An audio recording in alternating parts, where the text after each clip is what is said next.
Hi, I'm Louise, Pilates teacher and Pilates teacher trainer. In this video, we're going to learn how to fix plantar fasciitis in a Pilates studio session. So I'll be using the Foot Corrector, the Wundar Chair, a little bit on the ladder barrels, some mat work ideas with the TheraBand. We'll mainly look at different ways we can stretch the plantar fascia, which includes mainly calf stretching into dorsiflexion, getting that ankle joint into dorsiflexion and also that big toe into extension will really help to stretch out the fascia, which can become quite tight.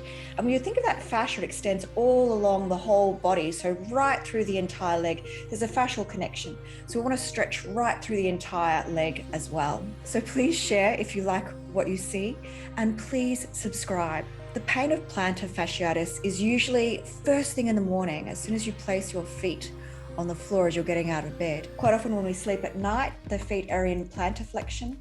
And so when we stand up out of bed, they're going straight into a strong dorsiflexion with load bearing. And I almost think of the pain as being a little bit like the fairy tale of the Little Mermaid, where she's told, yes, you can have feet, but it will feel like you're walking on daggers.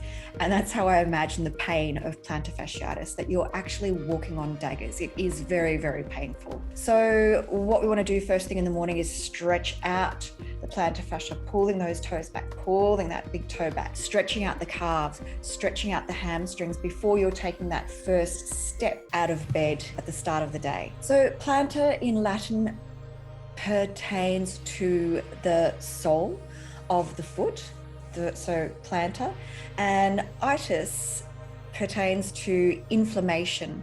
So plantar fasciitis is the fascia is inflamed, so the itis, so plantar fasciitis, inflammation. So try and incorporate dorsiflexion as much as possible into your Pilates program. So you could try foot slides on the Foot Corrector, will help to splay the plantar fascia with pressure, and use a pressure that feels comfortable. Remember to pull the toes up as you reset back to the start position. Standing calf stretches and prances on the Wundar Chair, single calf raises, but if there's arthritis, I wouldn't do the single calf raises because that can be too much load through those arthritic joints. Reformer calf stretches in the prancing, try and really pull through the heel. If you're able to do that tactile cue, that can really help to stretch out that plantar fascia. Footwork on the Wundar Chair, in dorsiflexion positions, heels, pedal boats, single leg.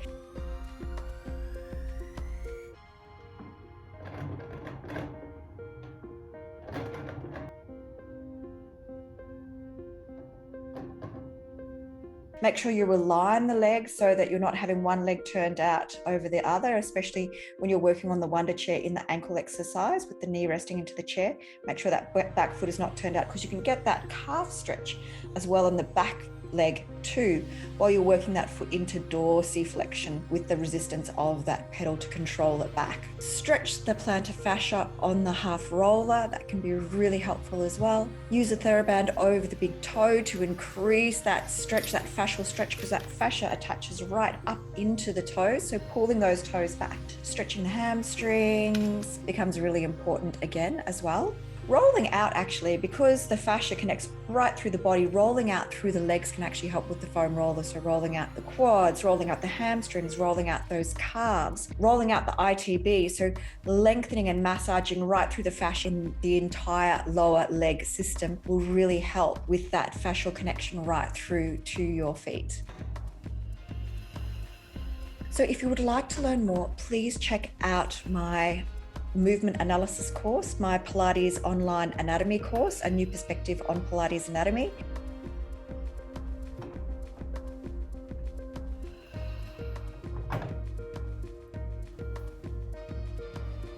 And also I am developing a course for feet too, so you can join me there. Check out the links.